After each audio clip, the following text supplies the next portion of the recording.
susunod na programa ay rated PG. Ito ay nangangailangan ng patnubay at gabay ng magulang para sa mga batang manonood.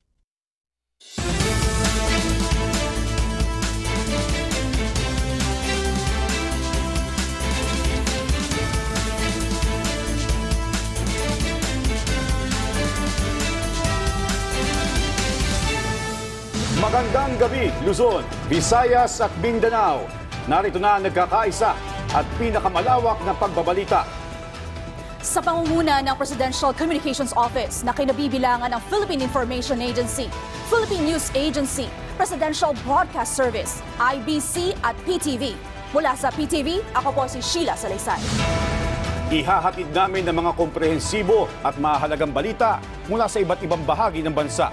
Mula sa PTV, ako po si Joshua Garcia. Ito ang Balitang Pambansa. Ngayong gabi sa Balitang Pambansa, Pangulong Ferdinand R. Marcos Jr. at First Lady Liza Araneta Marcos nakabalik na sa bansa matapos saksihan ang panunumpa ng mga bagong lider ng Indonesia. Higit kumulang 30 milyong individual posibleng maapektuhan ng bagyong Christine ayon sa Office of Civil Defense. Mga LGU at residente na maaapektuhan ng bagyo, todo paghahanda na para sa inaasahang paghagupit nito. At satisfaction rating ni Pangulong Marcos Jr. muling tumaas.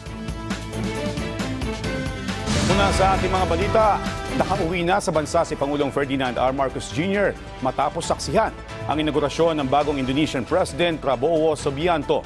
Yan ang Balitang Pambansa ni Clazel Pardilla. Binigyang pugay ni Pangulong Ferdinand R. Marcos Jr. ang bagong presidente ng Indonesia na si Prabowo Subianto matapos ang inaugurasyon nito na personal na dinaluhan ng first couple. Sinaksihan ni Pangulong Ferdinand R. Marcos Jr. at First Lady Liza Araneta Marcos ang inaugurasyon ng Pangulo ng pinakamalaking ekonomiya